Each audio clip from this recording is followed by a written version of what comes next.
I fear we as a society moved down way too fast from Chloë Grace Moretz and Kate Harrison's wedding. So in honor of the Supreme Court showing a very well-deserved middle finger to Kim Davis, let's look back on one of the most stunning lesbian weddings of the entire year. If you aren't familiar, Chloë Grace Moretz is a well-accomplished actor known for movies like Kick-Ass, Carrie, and one of my personal favorites, 500 Days of Summer. Kate Harrison is an accomplished creative in her own right, working as a model and photographer. The couple has been notoriously private about their relationship, and their wedding itself was also incredibly private when they got married over Labor Day weekend in 2025. Thanks to Vogue, we were able to get some insight into the background of what it was like to make their custom Louis Vuitton bridal gowns. And I tell you, I saw this photo for the first time and I actually screamed. This dress is amazing. She mentions in the article that she never really pictured her wedding dress and she wanted something less traditional, and I think her and Louis Vuitton really hit the mark with this. Every angle of this dress gives you something just a little bit different. From the front, you see this outstanding shape the wrap detail gives the dress without compromising her actual mobility, and I find all the details on the bodice particularly interesting. The front panel is so structured and architectural, it almost looks like a lapel. It creates this really angular, almost masculine line at the front of the dress,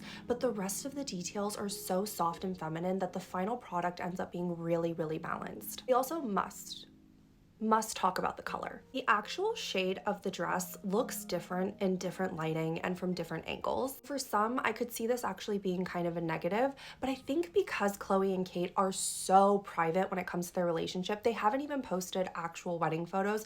All we got was this very controlled photo shoot. Feels like the designer was thinking less about how the photos would look and more so what the experience would be like for both the couple and the people who are going to be at the wedding. I say this because when you're looking at it from a photo perspective, you want the colors to be consistent. You don't want there to be any hard issues with lighting. When you put blue next to white, which we'll see later Kate Harrison's wearing a white dress, that can make it really hard during editing to not make both dresses look weirdly blue, weirdly icy. It's just kind of a hard color. Do you think because it wasn't an emphasis on something they really needed to think about, the designer was able to play with the colors in such a fun way? Being able to think about the experience and create this fabric that sort of looks different in different lightings creates another level of experience for the couple, for the guests, and adds an ethereal element to the dress.